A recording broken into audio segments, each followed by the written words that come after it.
Thank you for staying with Daybreak. This is the extended version of the show because today is budget day. A whopping 3.3 trillion shillings budget. The dailies are calling it amid empty pockets. Treasury CS Yatani today unveils a 3.3 trillion shillings budget with focus on grand projects and hefty send-off parks for politicians as ordinary Kenyans grapple with the high cost of living. Will he offer relief? That is a question on the Standard there. Let me introduce my guest real quick on this particular segment. Reginald Katzutu is joining us from London. He's the CEO of Amana Capital. Thank you so much for making time. CPA Edwin Makori is here with us. He's the CEO for ISPAC, that is the Institute of Certified Public Accountants. Asante sana for making time. Dr. Abraham Rugo is here, Country Manager, IBP Kenya. Thank you so much for making time. And Adija Nanyomo, Partner in Direct Tax, Ernst & Young. Thank you so much for making time as well. CPA Makori, I'll start with you on this. This is our biggest budget yet. Are we setting our priorities in the right places, or are we simply just living beyond our means? Trevor, that's a very interesting question that you've asked. I know the budget has increased from a 3 trillion to a 3.3 trillion. And coming amidst many other factors that we need to be able to consider. But as you look at it, it's just marginal increases on the budget lines. Maybe what we need to ask ourselves, what will be the impact? And is that money going to be available to actually be expensed to create that impact that is meant to be able to, intended to create? Yeah.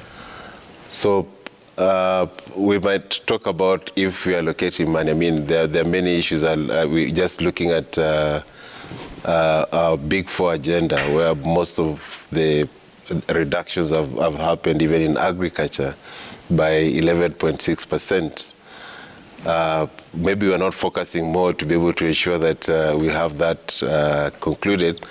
But I know we are on empty medium-term framework 3 of this to be able to implement the Vision 2030. Yeah. But even as we look at that, we are not very sure that we'll be able to attain most of the goals that we've put in place. Yeah.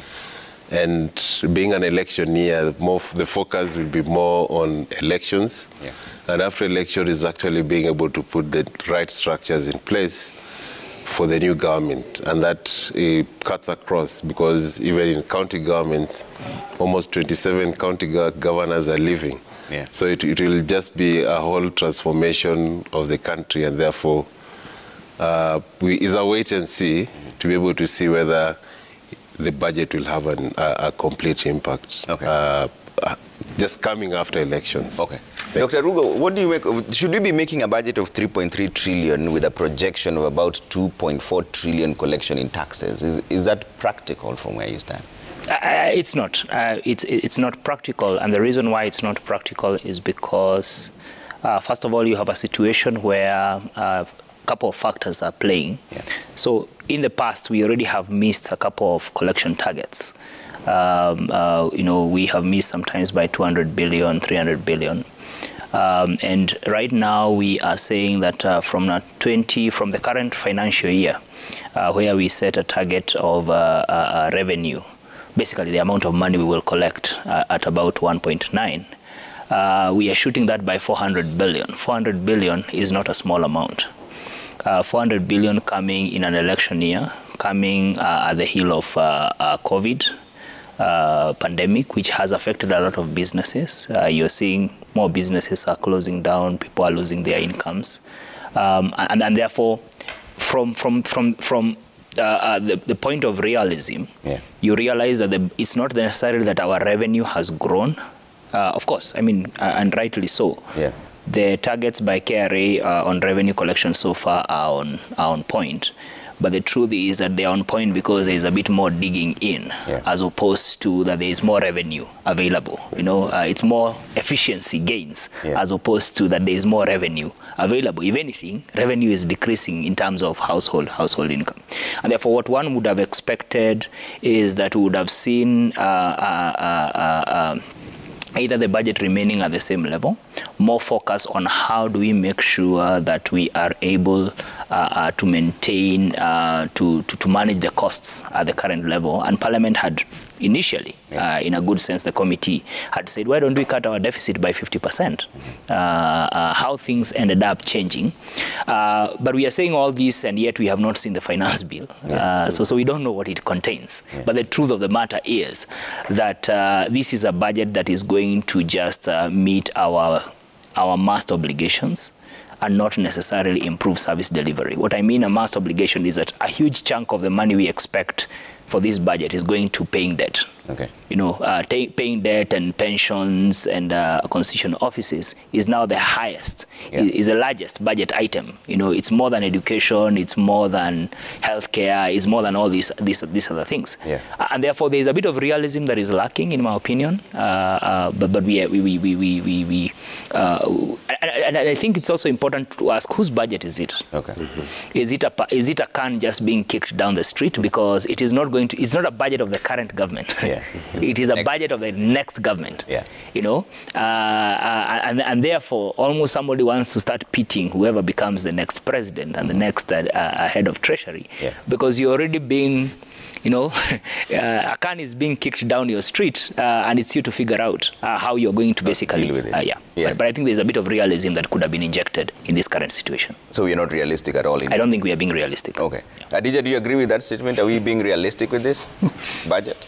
Yes, we are realistic, but not very realistic, because when I look at the past budgets and the past, we've always had incremental budgets in normal circumstances. This year, we are not looking at a normal circumstance. We are looking at so many things, the effects of COVID. We are looking at the upcoming election. We are looking at the rising debt, which probably by next year will be at 70%. So when we look at a budget and we are treating it as normal, as things have always been and as ordinary, then probably the realism there is missed. Then again, when we look at the expectations we have from the tax projections and all that, we are again failing to see the fact that over and over, even during the COVID period, we have been increasing taxes. And because this was probably the beginning, we had issues around court cases that have been won by the Revenue Authority. We had elements of the voluntary tax disclosure program, which brought in more revenue.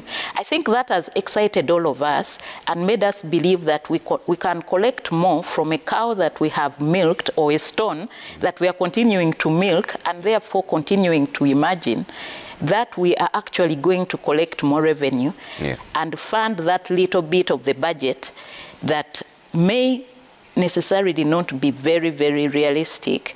When I go back to Dr. Rugo's commentary around what has been happening and the fact that the government has high expenditures and reducing on the deficit, again, are we being efficient?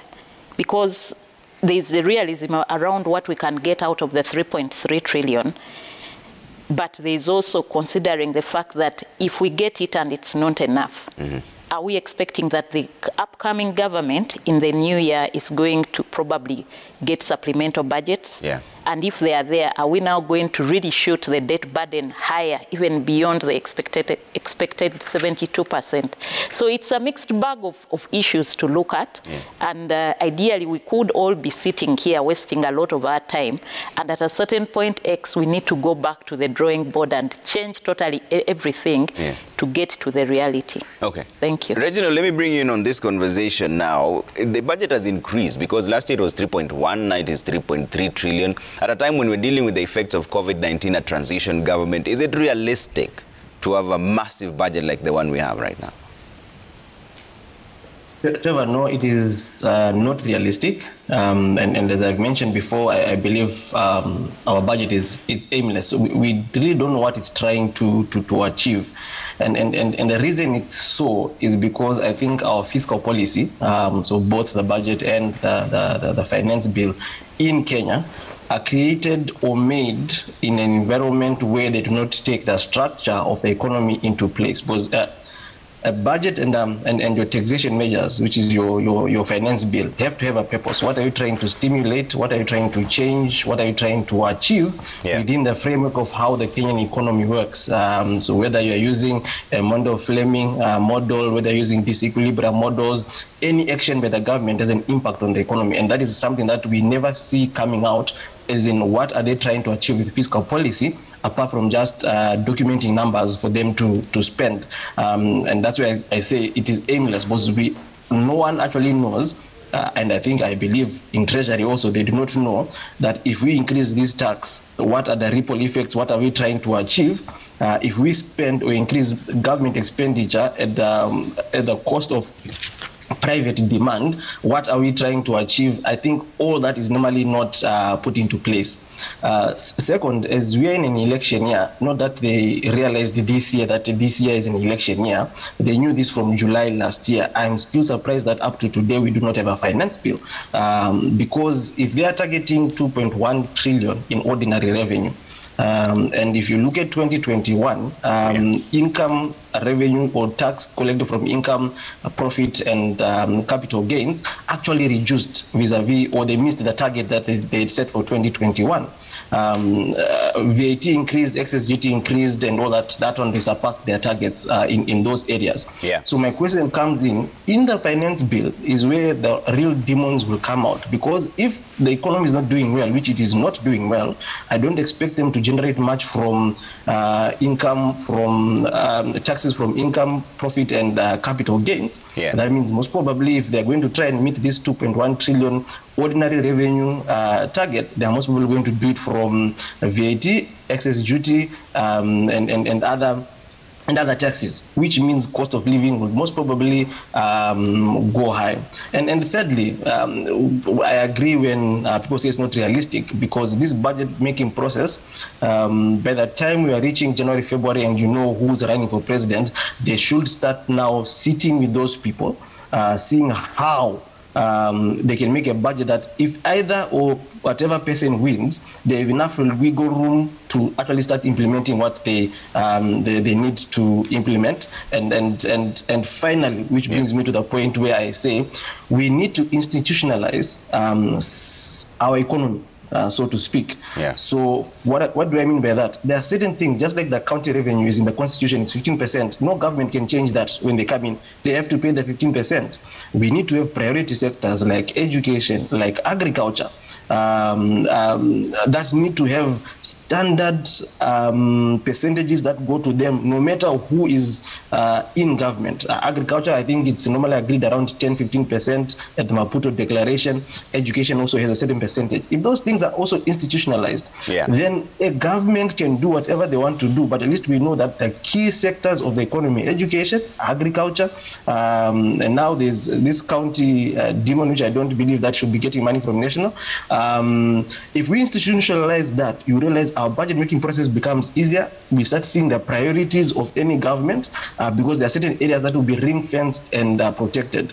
Agriculture is the largest part of the economy. And it's only getting 2.9% this year of this budget. And they knew there was a drought because they've written it in their budget policy statement. They knew there were effects of locust, but then the allocation reduces. Then you wonder, okay, so what was the point of saying that there's a problem and you're not going to deal with it? Makori, you know, it's interesting what Reginald is bringing up, but we have a deficit of about 800 billion, assuming they clock the 2.4 trillion tax collection, and the debt ceiling is at 9 trillion, so they can only borrow 400 billion. Where is this other 400 billion going to come from? Should Kenyans brace for more taxes? Is it that simple? I think that's the direction that the holder of the office at the National Treasury will be advocating for. Because you remember that even out of passing this budget, the budget takes effect on 1st of July. And therefore, 1 month into that, the elections. And I will have a new cabinet secretary who has to deal with this. The struggle that they'll have is just to be able to breathe that deficit of 400 billion.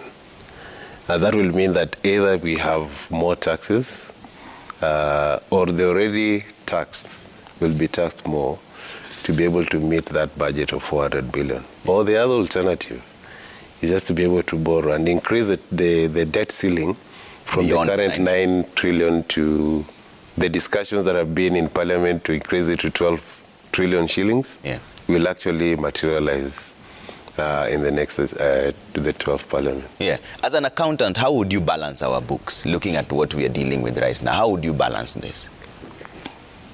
It's quite a long shot to be able to say that we'll balance the books now. Yeah. Because it's a problem that has been there for a while. And you can't just come and say that we'll have to fix it in a year.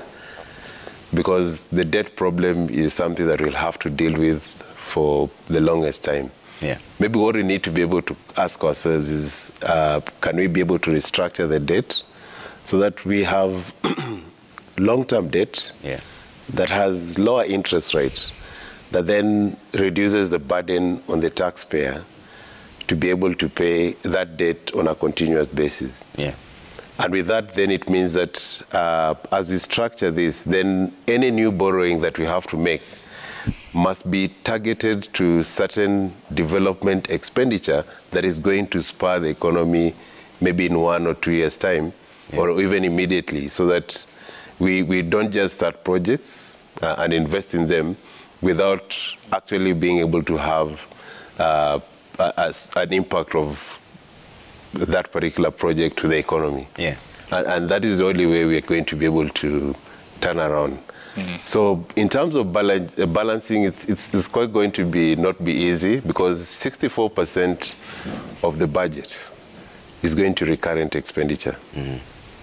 And that then means is a bit worrying, because then that goes to pay salaries, pension, the debt itself, and 900 billion out of that, out of the 60%, 900 billion is going to debt servicing, means repayment of the loan and interest. Yeah. So you're leaving a small portion to be able to actually run the day-to-day running of operations at the government, or even be able to carry out or effectively plan on new developments. And what has been allocated, maybe 600 billion, that should go to development expenditure, is never expended to the fullest at any given time. So we'll have those either reallocated to be able to cater for recurrent expenditure that is always ballooning 1 year to the other. And we've seen that trend going through from the last 5 years, when it was around 35%, up to now to 64, 67% of the budget. Okay. Dr. Rugo, is this where the rubber meets the road, this 600 billion that Makori is talking about in terms of development expenditure? Should we just hold that and not do any development for now, because then we'd be within the debt ceiling? I actually don't think the debt ceiling is a problem. Because really, you see, a debt ceiling is something you set for purposes of being able to provide a guide. The bigger problem is the governance question about how we make decisions on expenditure. The corruption question. Because really, if you ask yourself, so 600 billion is technically what you are going to spend, give or take, on development. Take the president's comment that we lose 2 billion a day. 2 billion times 365 gives you about 740 billion Kenya shillings, or thereabout.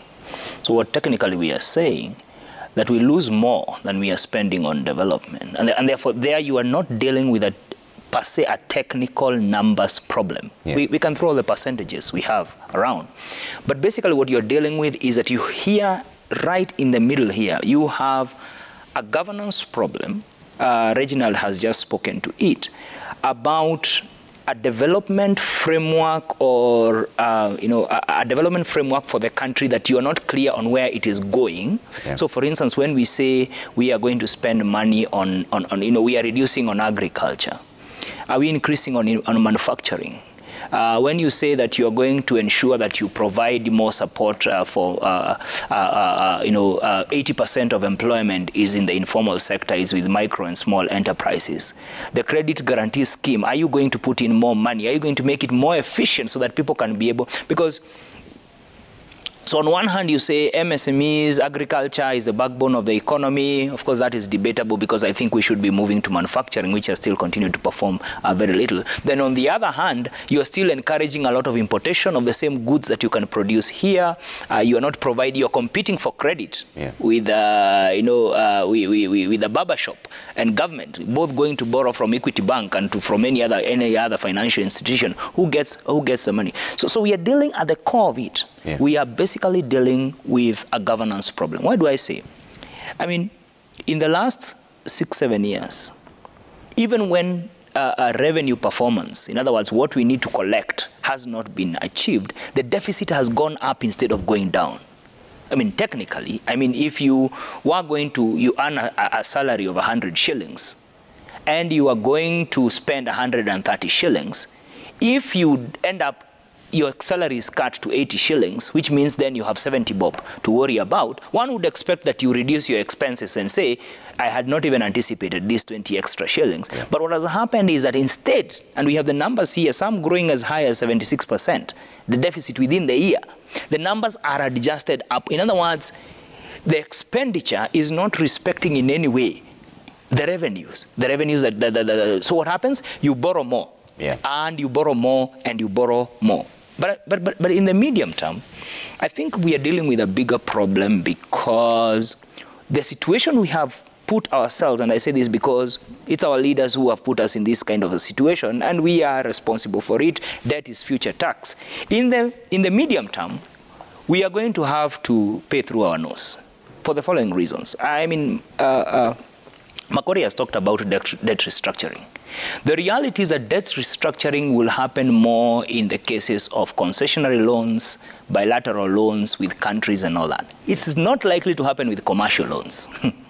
It is not likely to happen with Eurobond because Eurobond is investors. These are investors who have put in, and some of the conditions which we are still asking to be made public. You know, we want to know what exactly was agreed on. But the truth of the matter is, even when you go to the Central Bank of Kenya today to buy a treasury bill or a bond, you buy it at a certain percentage. Yeah. That is not negotiable in the future, so they cannot go against their word. You know, the banks that have bought, the circles that have bought, are pegging the dividends for their members. Yeah. So we will have, but secondly, not only that, is that we are also going to be facing principal payments. We've been dealing with interest payments in the last 2-3 years. Yeah. We have principal payments that are coming due, I believe, in the coming year, in the next 3-4 years.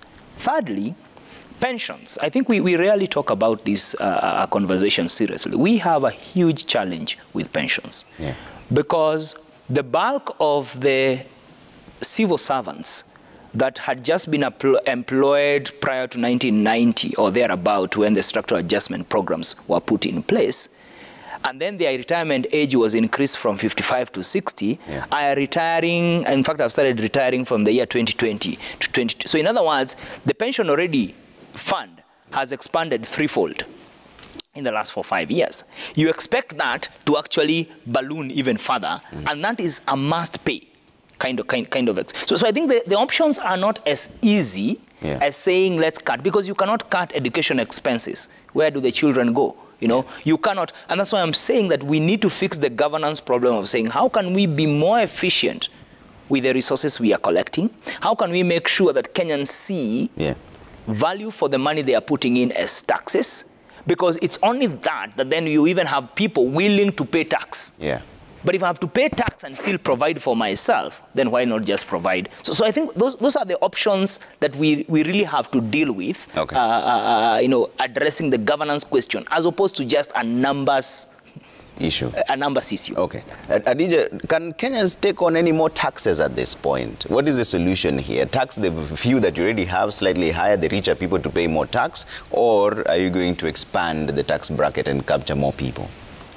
I think for me there are two principles here I want to focus on, and I'll first give an example of one sector which is very vibrant, and this is the manufacturing sector. Yeah. When you look at the statistics from the manufacturing sector, you see that the manufacturing sector contributes more to taxes than actually to GDP. For me, when I look at that, I see that there's a mismatch, and I see that there's something that needs to be done. either the manufacturing sector is overtaxed or it's paying its rightful taxes, but there are other sectors and other people that are not paying tax. Now, let me first clarify something, and this is what is called the Laffer curve phenomenon. Attaining more revenues and achieving more revenues in terms of tax does not necessarily mean you must increase the tax rates. That is something that everyone thinks should be the norm. But there are actually countries that have reduced tax rates, reduced taxes, or left them flat, but are actually getting a lot more and more revenue. And where is the trick in this? The trick is that when you have a tax-paying public or a tax-paying population that is enhanced, that is trying to be compliant, and the tax rates are reasonable, the tax system is simple, then compliance rates are going to go high. Then the cost of compliance will also go down.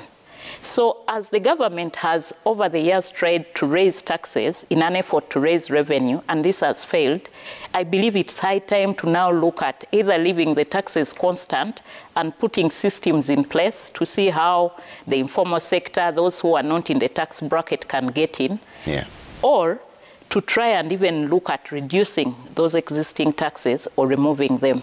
Then for me, I feel where Kenya is at a tax effort or tax to GDP ratio of 17.3%, which is actually lower than the sub-Saharan Africa, with all its potential and being the biggest power in East Africa, we have Rwanda, which is the smallest. It's at 17.7%. Why is this so? Could there be areas that the government can look at to borrow from countries that are already achieving good tax efforts, like South Africa, 26.2, despite all its problems? We have Tunisia at 34.3. We have Morocco at 28.4%. All these countries are doing well. Do we really think that the government of Kenya and East Africa at large can continue to raise taxes in the hope that the tax revenue is going to increase? I think for me that's the question I have on the table. Okay. Reginald, what are the options that we have now? What are the solutions going forward? Thanks, Trevor. Just briefly before I answer that, if you look at the budget, and I think I mentioned this yesterday, that we really don't have a funding problem. Because if we can collect 2.1 trillion in taxes, development is around 623 billion. Wages, I'm using the figures for last year, were around 527 billion. Moving to counties was around 460 billion, which comes to like 1.6 billion. If we were to stick to development, pay salaries, pensions, and give the counties their money, that figure is around 1.6, even if you bump it up and say 2 trillion. You realize that we can actually run a fairly balanced budget. Where does our problem come from? Last year, we paid 1 trillion in debt service, and that's interest without even principal. We paid 1 trillion. So all of a sudden, things that we'll do with 2 trillion, we now need to find another 1 trillion to take our budget to 3 trillion last year. This year, the figure is being touted is 864 billion, which is under the consolidated fund. Ideally, that's the deficit that we have, which is for interest payment to debt, because that's the first charge that you have on that. But that figure is without principal repayment. If you put the principal repayment on that figure, we are looking at 1.3 trillion. So the amount that needs to be borrowed, or the deficit, is actually not 864, it's 1.3 trillion. Of a 3.3 trillion, that means 1/3 of your whole budget is literally going to service debt, and that is a problem. So whoever is going to win the elections in August, that's the first thing they have to deal with. Because this figure is going to continue growing because of all the borrowing that has happened in the past. Some of this money has to be borrowed because last year we paid 136 billion to external debt service. This year will most probably be around the same, 136 to 150 billion in external debt service. This is hard currency, so we cannot tax our people here to do that. We'll have to borrow to get the dollars, but we just don't have the dollars. Our reserves don't help us on that. Second, Trevor, I hear most people say that we need to move away from the agricultural sector. But if you look at the global exports or imports of food, just even if you use the US and the China, they are well over $360 billion. The world needs to be fed. God has blessed us with a topology to be able to produce food. One, able to produce it cheaper. Kenya can actually grow if we invest more in the agricultural sector. One, by mechanizing the agricultural sector, that's manufacturing. Yeah, instead of having Volvo assembly plants here, why can't we make a tractor in Kenya after 61 years of independence and we depend on agriculture? Why can't we make pipes for irrigation? Why can't we make pumps for irrigation? That's all manufacturing. So manufacturing should not just be making things which are not relevant or that cannot take advantage of the topology that we have or the main sector that we have. Our manufacturing should be built around that. So mechanizing the agricultural sector, investing in the value addition. Yeah. Why are we sending out dry herbs outside the country? You find we are paying a farmer 100 shillings a gram or a kilo. Here, when it's packaged into like a small shaker of 5 grams, that thing is going for 400. Why are we not importing the things that have already been value added? That's again manufacturing in the value chain. Turning your leather into your skin hides to leather to shoes. That's manufacturing, and that is manufacturing that is very low capital intensive, but will employ more people. Yeah. Because if we continue investing in the manufacturing sector, we're not going to create jobs. Mechanization of the manufacturing sector does not employ many people. And the problem that we currently have in the country is that we have a high labor economy, but a capital deficit economy. So we have to be smart on how we move towards manufacturing, still trying to consume as much labor as possible, because then that growth in labor leads to growth in demand, which leads now to a desire for more manufactured goods, and your manufacturing sector has a market to be able to supply. Our debt problem of 1.3 has to be sorted. One, they have to renegotiate most of these loans, even the commercial loans. I'm sure the accountants who are seated here know, they're just not telling you. If you are lending someone money, you are taking a risk that that person will either pay or will not pay, and that's why you charge an interest rate. So when I'm lending you money, whether I am commercial, whether I am equity bank buying a bond, I ask for an interest that compensates me for the risk, one, of not having my money to use it, two, and the risk of you might actually default on this money. So I need to make most of my money through interest, hopefully cover my principal before you actually default. So a lender, I don't know why we are placing the burden of the responsibility of a lender on the taxpayers of Kenya alone. When I'm lending you money, I know there's a risk of default. Yeah. So if I come to you and say, I don't have money to pay you, yeah, I'll be able to pay you if, one, we make this payment term longer, yeah, we make the interest rate smaller, then I'll be able to repay your money. If I was paying 7 years, I'll be able to do it in 14 years. And the government of Kenya at this point actually has to do that, but it will not be sustainable when 1/3 of your budget, 1 trillion, 1.3 trillion is going to pay debt. Yeah. That is unproductive money, Trevor. Because it is not going into any development or anything. It's money paying for, quote unquote, development that happened somewhere, which we don't see. Your dams, your Aror dams, your Galana Pilalus, and all those other funny things that the Jubilee government were trying to do. We are paying for them now, but there is no investment on the ground. So if any government that comes in are not going to deal with this 1.3 trillion annual payment, which is going to continue growing, they are not going to be able to do literally anything. Yeah. Whether it is Kenya Kwanza or Azimio, you cannot be able to operate when 1.3 trillion, half of your revenue, 70% of your revenue is unproductive. Okay. And I've just given you the numbers. If you just take development, wages, county, add them together, it is actually possible to have a balanced budget in the country without borrowing. We are able to actually develop without borrowing. So that adage of we can't develop without borrowing is just a story to just support people to borrow. It is actually possible to be done without borrowing if we actually just sit down and know what policy is supposed to do, what fiscal policy is supposed to do, how it is supposed to do it in light of what Kenya looks like right now. Okay. Makori, where should we be putting our money, in your view? Because it seems education is taking the biggest chunk now. Should we just focus on agriculture? Or is the big four too much of a mouthful for us to have picked? Have we beaten more than we could chew? Should we have taken just two?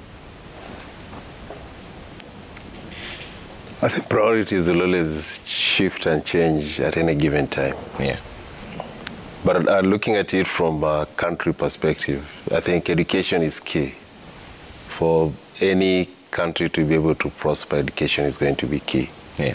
And we need to be investing more in education.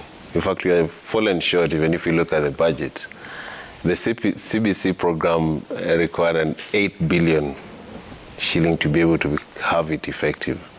I mean, what has been put in there is short of that. And therefore, it means that we are still not going to be able to achieve our education program as it wanted to be. I think the other thing that will be critical for any nation is just to be able to be have food sufficiency, and that means being able to feed itself. Well, from what we look and what we've seen, that drought has really ravaged most of our parts, and that has a greater impact. The rains have not been with us for a while. Yeah. And if you look at it globally, the prices, the food prices are going up. And some of these drivers also, with what is happening in Ukraine and Russia, having that war is not going to create any better results for any country globally. Yeah. Because there's an effect of wheat, as they say it across the globe. Yeah. And if you don't have a food sufficient country, I mean, a hungry person will not be able to produce for you, so you need to be able to ensure that you have food sufficiency in the country. Mm. Even as we look at manufacturing, and I mean, even as we're listening, because we have the SMEs that are the biggest employers in this country. Yeah. 11 million of them employing around 14 million Kenyans, taking around 70% of the economic activity. And if you look at this, 98% of those are only employing 1 or 2 people. Yeah. So it's just being able to ask ourselves, how do we then finance these people to be able to, what structures do we put? And Rogo put it very well. How do we then put structures that are able to help SMEs? And you see, once you help SMEs to be able to grow, there's a direct correlation to the amount of tax that is going to be paid by those particular SMEs. Mm-hmm. So therefore, the focus should be first to be able to see our education is right. Yeah. Do we have enough food for ourselves? And then security is always paramount at any given point, to be able to ensure that we have a secure country.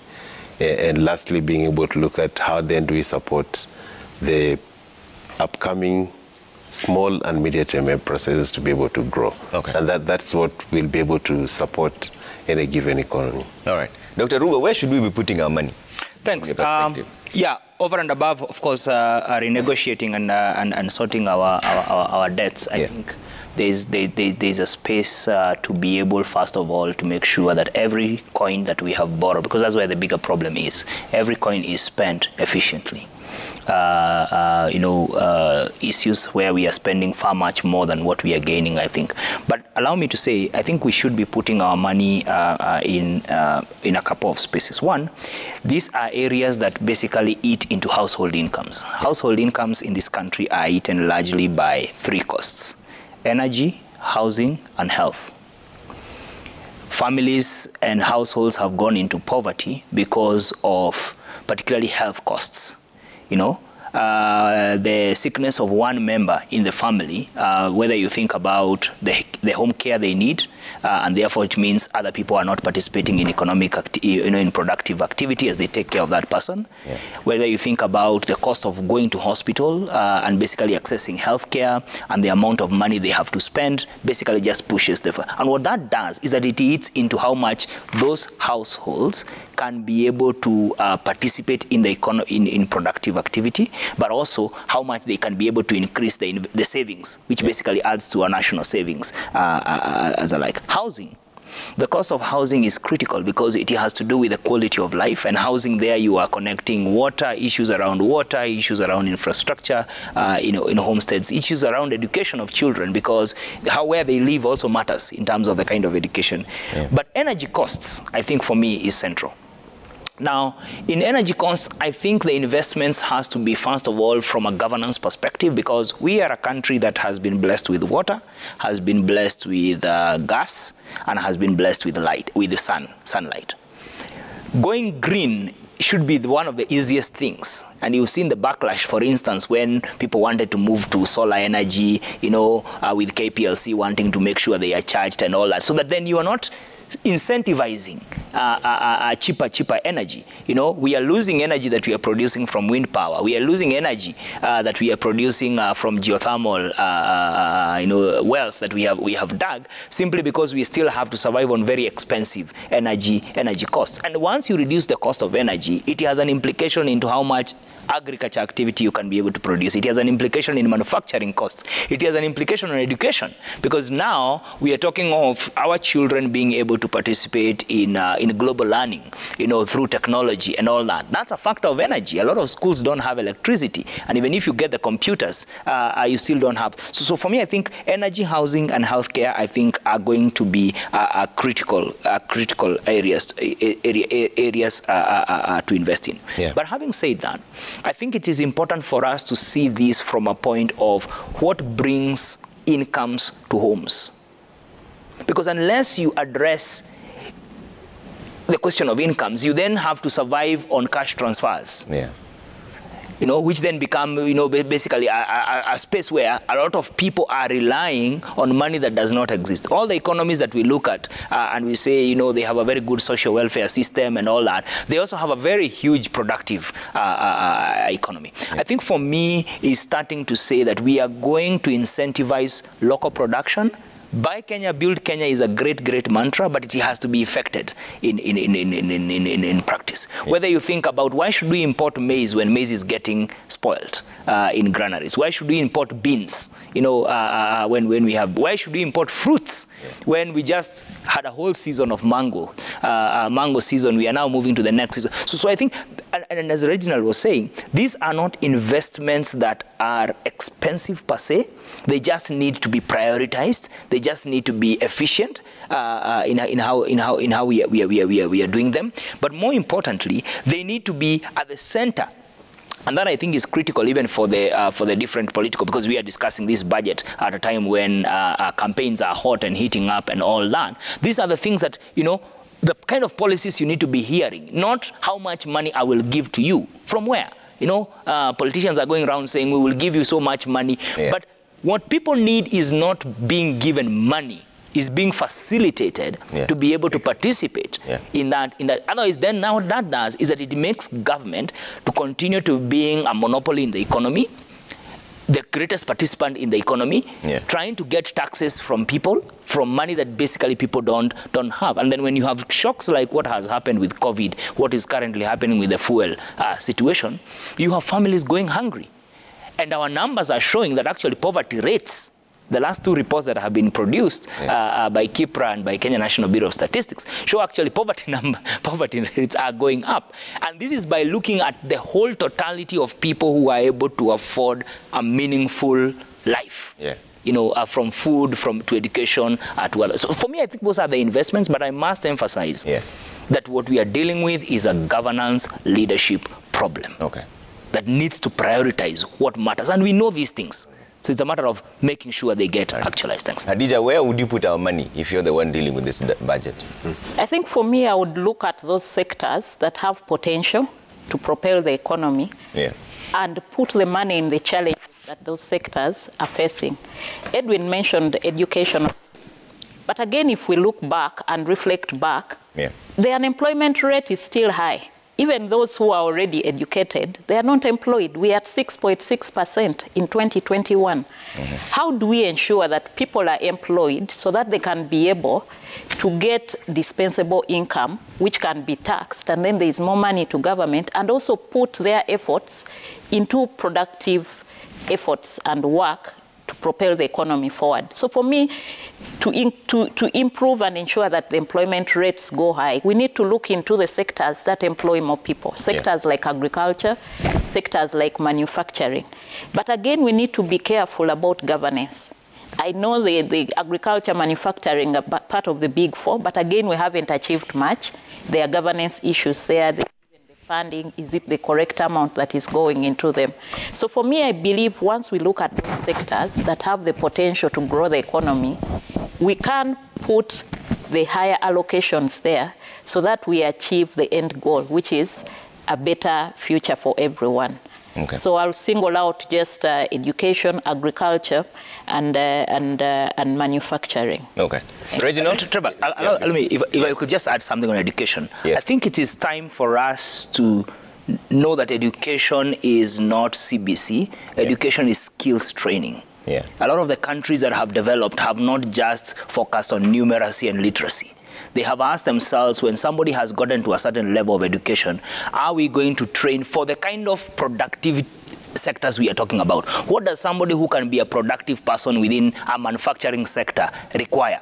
Is it more, more algebra, or is it actually hands-on experience, and training? And we seem to be killing vocational training for love of what we consider more academic kind of courses. And we are a labor-intensive country, so therefore we need to be training for labor, engagement. Thank you. Yeah, I agree, Trevor. You agree with that? I agree with that. Even I was talking about education, I was not looking at it in terms of just looking at the basic education, but being able to direct it to what the economy needs. Correct. So that hold on 1 second. Yeah. So that you can have this workforce that is not even usable at any given time. Precisely. So the issue of being able to direct money into education is being able to get the right skills that are then meant to be able to be utilized in the economy. As it is right now, as much as we talk about unemployment, there's already a job mismatch of most of the graduates who have come out from most of the institutions. So it's just being able to get the right mix and skills match through education. All right. Hadija, you wanted to add something before I bring in Reginald? Yes, I just wanted to say that talking of potential and where money or efforts should be put, we shouldn't also forget about the upcoming Africa Continental Free Trade Area. Yeah. This is a huge potential for Africa to grow intra-Africa trade, to reduce some of the shocks that we saw when COVID hit and our supply chains were really disrupted. Yeah. So government should also be thinking around fast-tracking this, partnering and cooperating with the rest of the member states to see how far this takes us. Yeah. Kenya is supposed to be an export-led growth country. So improvements in export will go a long way in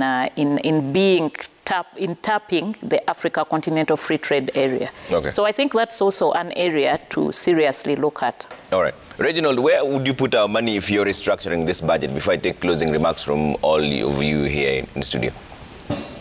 I would put it into devolution and into counties, and how I will do that. I think our finance needs a real restructuring. Our economy needs a real revolution in terms of how we